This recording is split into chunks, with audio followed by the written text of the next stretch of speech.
CMR shopping mall మన height Nagar లో భాగ్యలతా కమాన్ పక్కన ఫిబ్రవరి 29న ప్రముఖ సినీ తారలచే గొప్ప ప్రారంభం.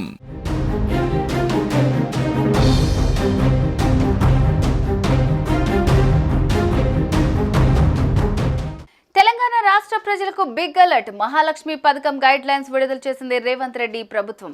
మహిళల ఆరోగ్యం కాపాడుతూ పొగబారి నుంచి మహిళలను విముక్తి కల్పించడం మహాలక్ష్మి పథకం ముఖ్య ఉద్దేశమని ప్రభుత్వం స్పష్టం చేసింది.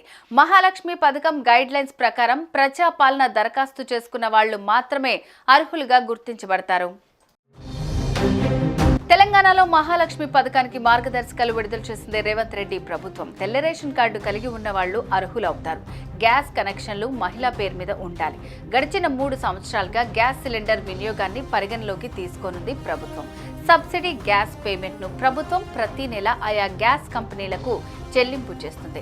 ప్రజాపాలన దరఖాస్తు చేసుకుని ఉన్నవాళ్లు మాత్రమే అర్హులు. తెల్ల రేషన్ కార్డు కలిగి ఉన్న వాళ్లు అర్హులు. గ్యాస్ కనెక్షన్ మహిళా పేరు మీద ఉండాలి. గడిచిన 3 సంవత్సరాలుగా గ్యాస్ సిలిండర్ వినియోగాన్ని ప్రభుత్వం పరిగణలోకి తీసుకోనుంది.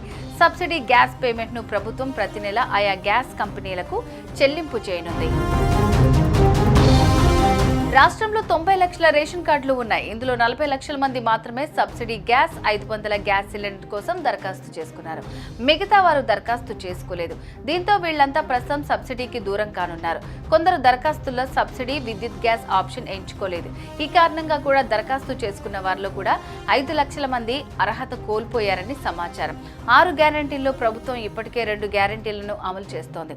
ఆరోగ్యశ్రీ పరిమితిని 5 లక్షల నుంచి 10 లక్షలకు పెంచింది. ఆర్టీసీ బస్సుల్లో మహిళలకు ఉచిత ప్రయాణం కల్పిస్తున్నారు.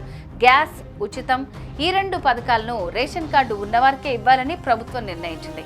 రేషన్ కార్డు లేని వారు కూడా అభయహస్తంలో దరఖాస్తు చేసుకున్నారు. కానీ రేషన్ కార్డుదారులను మాత్రమే అర్హులుగా గుర్తించారు.